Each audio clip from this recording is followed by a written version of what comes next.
ଲିଖନୀରେ କାହାଣୀ। ଆଜିର ଗଳ୍ପ ସମୁଦ୍ର ପାଣି ଲୁଣିଆ କାହିଁକି। ଅନେକ ଦିନ ତଳର କଥା। ଓଡ଼ିଶାରେ ଜଣେ ବଣିକ ସମୁଦ୍ର ପଥ ଦେଇ ଜାଭା, ସୁମାତ୍ରା ଓ ବନ୍ୟରେ ଓଡ଼ିଶାର ଦ୍ରବ୍ୟ ବିକ୍ରୟ କରି ସେଠାରୁ ସୁନା, ରୂପା, ହୀରା ଓ ନୀଳା, ମୋତି, ମାଣିକ ଆଦି ଜିନିଷ ନେଇ ଆସନ୍ତି। ସେହି ସାଧବ ପୁଅମାନଙ୍କ ଲାଗି ଦେଶରେ ସୁନା ଫଳୁଥିଲା। ଏହାର ନାବିକ ମାନଙ୍କ ଉପରେ ଜଳଦସ୍ୟୁମାନେ ବାରମ୍ବାର ଆକ୍ରମଣ କରି ସେମାନଙ୍କ ଠାରୁ ସେହି ମୂଲ୍ୟବାନ ସମ୍ପତ୍ତି ମାନ ଛଡାଇ ନେଉଥିଲେ। ଏକଦା ଗ୍ରାମରେ ସୌଦାଗର ଧନେଶ୍ୱରଙ୍କ ଜ୍ୟେଷ୍ଠ ପୁତ୍ର ରାଜେଶ୍ୱର ବ୍ୟବସାୟ ଉଦ୍ଦେଶ୍ୟରେ ସୁମାତ୍ରା ଦ୍ୱୀପ ଉଦ୍ଦେଶ୍ୟରେ ବାହାରିଲେ। ସେମାନେ ହେଉଛନ୍ତି 7 ଭାଇ। ବଡ ଭାଇର ନାମ ରାଜେଶ୍ୱର, ତା ତଳ ଭାଇର ନାମ ବାଜେଶ୍ୱର, ବାଟେଶ୍ୱର, ମଙ୍ଗେଶ୍ୱର ଓ ତଳ ଭାଇର ନାମ ଗନ୍ଧେଶ୍ୱର ଓ ତଳ ଭାଇର ନାମ ବିଜେଶ୍ୱର ଓ ସବା ସାନ ଭାଇର ନାମ ଅଜେଶ୍ୱର। ଏହି 7 ଭାଇ ମାନେ ବିଦେଶକୁ ବିଭିନ୍ନ ଉତ୍ପାଦିତ ଦ୍ରବ୍ୟ ନେଇ ସୁମାତ୍ରା ଇତ୍ୟାଦି ଦ୍ୱୀପରେ ବ୍ୟବସାୟ କରି ସେଠାରୁ ଧନ ରତ୍ନ ନେଇ ଫେରି ଆସନ୍ତି।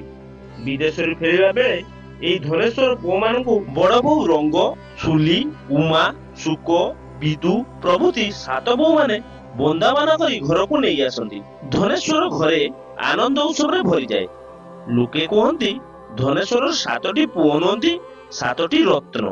କାରଣ ଏମାନେ ନିଜ ଦେଶରେ ଉତ୍ପାଦିତ ଦ୍ରବ୍ୟ ଅନ୍ୟ ଦେଶରେ ବିକ୍ରୟ କରି ନିଜର ସୁନାମ ବଢାଇବା ସଙ୍ଗେ ସଙ୍ଗେ ହୀରା, ନୀଳା, ମୋତି, ମାଣିକର ଭଣ୍ଡାର ଖୋଲି ଦେଇଥିଲେ।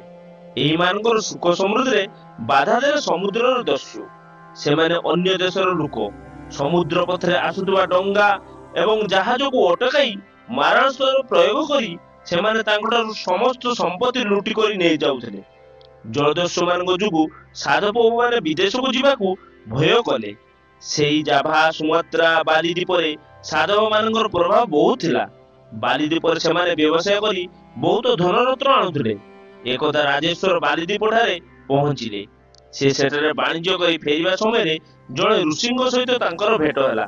ସେ ରାଜେଶ୍ୱରଙ୍କୁ କହିଲେ, ତୁମେ ଧନେଶ୍ୱରଙ୍କ ଉପଯୁକ୍ତ ପୁତ୍ର। ତୁମ ଲାଗି ବାଲି ଦ୍ୱୀପରେ ଅଶେଷ ଉପକାର ସାଧିତ ହେଉଛି। ତେଣୁ ମୁଁ ତୁମକୁ ଖୁସି ହୋଇ ଗୋଟିଏ ଚକି ପ୍ରଦାନ କରୁଛି, ଯାହା ତୁମେ ଚକେଶ୍ୱର ବୁଲ ବୁଲ ବୁଲ ଯା କହିଲେ ଚକିଟି ଆପେ ଆପେ ବୁଲିବ ଓ ଚକେଶ୍ୱର ଚକେଶ୍ୱର ରୁକ ଯା ବୋଲି କହିଲେ ବନ୍ଦ ହୋଇଯିବ। ଚକିକୁ ଯାହା ମାଗିବ ସେ ତାହା ଦେବ। ସେତେବେଳେ ଲୁଣ ଅଭାବ ଥିବାରୁ ଓ ଜଳଦସ୍ୟୁମାନଙ୍କ ଠାରୁ ରକ୍ଷା ପାଇବା ପାଇଁ ସୁନା, ରୂପା, ହୀରା, ମୋତି ପରିବର୍ତ୍ତେ ପଖାଳ ଭାତରେ ଲୁଣ ଗଣ୍ଡେ ଦେବା ପାଇଁ ସେ କୌଣସି ମୂଲ୍ୟବାନ ଧାତୁ ନ ଆଣି ସେଇ ଚକିଟିକୁ ଆଣିଲେ। ଏହା ଦ୍ୱାରା ଭାବିଲେ ଜଳଦସ୍ୟୁମାନଙ୍କ ଠାରୁ ରକ୍ଷା ପାଇଯିବେ। ବଣିଜ ସାରି ଫେରିବା ବାଟରେ ରାଜେଶ୍ୱର ମନେ ମନେ ଚିନ୍ତା କଲେ ଲୁଣ ନିହାତି ଦରକାର। ତେଣୁ ସେ ତାନ୍ତ୍ରିକଙ୍କ କଥା ଅନୁସାରେ କହିଲେ, ଚକେଶ୍ୱର ବୁଲ ବୁଲ ବୁଲ ଯା, ଲୁଣ ଦେ ଯା। ଚକିଟି ଆପେ ଆପେ ଘୁରିବାକୁ ଲାଗିଲା ଓ ସେଥିରୁ ପ୍ରଚୁର ଲୁଣ ବାହାରି ବୋଇତ ଭିତରେ ଭର୍ତ୍ତି ହୋଇଗଲା। ବୋଇତ ବାଲି ଦ୍ୱୀପ ଛାଡ଼ି ସମୁଦ୍ର ମଧ୍ୟ ଭାଗରେ ଆସି ପହଞ୍ଚି ଯାଇଥାଏ। ଜଳଦସ୍ୟୁମାନେ ଏଥିରେ ହୀରା, ନୀଳା, ମୋତି ଥିବା ଭାବି ପୂର୍ବ ପରି ବୋଇତ ଉପରେ ଆକ୍ରମଣ କଲେ। ସେମାନେ ରାଜେଶ୍ୱରଙ୍କ ସହିତ ସମସ୍ତ 7 ଭାଇ ମାନଙ୍କୁ ହତ୍ୟା କଲେ ଓ ଜାହାଜରୁ ସୁନା, ରୂପା, ମୋତି, ମାଣିକ, ହୀରା, ନୀଳା ନ ପାଇ ନିରାଶ ହେଲେ। ସେତେବେଳକୁ ବୋଇତରେ ଲୁଣ ବୋଝାଇ ହୋଇ ଯାଇଥାଏ। ବୋଇତରେ ଲୁଣ ଭାରରେ ଆପେ ଆପେ ଭାରି ହୋଇ ବୁଡ଼ିଗଲା। ଏହା ଦ୍ୱାରା ଜଳଦସ୍ୟୁମାନେ ବୁଡ଼ି ମରିଗଲେ। ବୋଇତଟିରେ ଥିବା ସେଇ ଚକିରୁ ଏଯାଏ ଲୁଣ ବାହାରି ସମୁଦ୍ର ପାଣିକୁ ଲୁଣିଆ କରି ଦେଉଛି।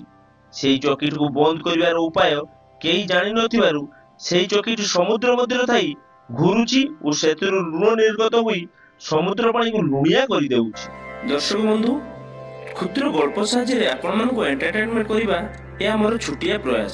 ଯଦି କୌଣସି ଉଚ୍ଚାରଣରେ ଭୁଲ ଥାଏ ତାହେଲେ ମୋତେ କ୍ଷମା କରିଦେବେ। ଲେଖନୀରେ କାହାଣୀ ଗଳ୍ପଟି ଆପଣମାନଙ୍କୁ ଭଲ ଲାଗିଥିଲେ ଭିଡ଼ିଓଟିକୁ ଲାଇକ୍ କରିଦିଅନ୍ତୁ, ସେୟାର କରିଦିଅନ୍ତୁ ଏବଂ ଗଳ୍ପଟି ଭଲ ଲାଗିଥିଲେ କିମ୍ବା ଖରାପ ଲାଗିଥିଲେ ଆପଣମାନେ କମେଣ୍ଟ ଦ୍ୱାରା ଆମକୁ ଜଣାନ୍ତୁ। ଆପଣମାନଙ୍କର କମେଣ୍ଟ ଆମ ପାଇଁ ବହୁତ ଗୁରୁତ୍ୱପୂର୍ଣ୍ଣ। ଦର୍ଶକ ବନ୍ଧୁ, ଏମିତି ଭଲ ଭଲ ଗଳ୍ପ ଶୁଣିବାକୁ ଚାହୁଁଥିଲେ ଚ୍ୟାନେଲଟିକୁ ସବସ୍କ୍ରାଇବ କରିଦିଅନ୍ତୁ ଏବଂ ପାଖରେ ଥିବା ବେଲ୍ ଆଇକନଟିକୁ ଦବାଇ ଦିଅନ୍ତୁ, ଯାହାଫଳରେ ଭିଡ଼ିଓର ପ୍ରଥମ ନୋଟିଫିକେସନ ଆପଣ ପାଇପାରିବେ। ଦର୍ଶକ ବନ୍ଧୁ, ପୁଣି ଆଉ ଥରେ ଦେଖା ହେବ ଲେଖନୀର କାହାଣୀରେ ଆଉ ଗୋଟେ ଅଧ୍ୟାୟରେ। ସେ ପର୍ଯ୍ୟନ୍ତ ରହୁଛି, ନମସ୍କାର।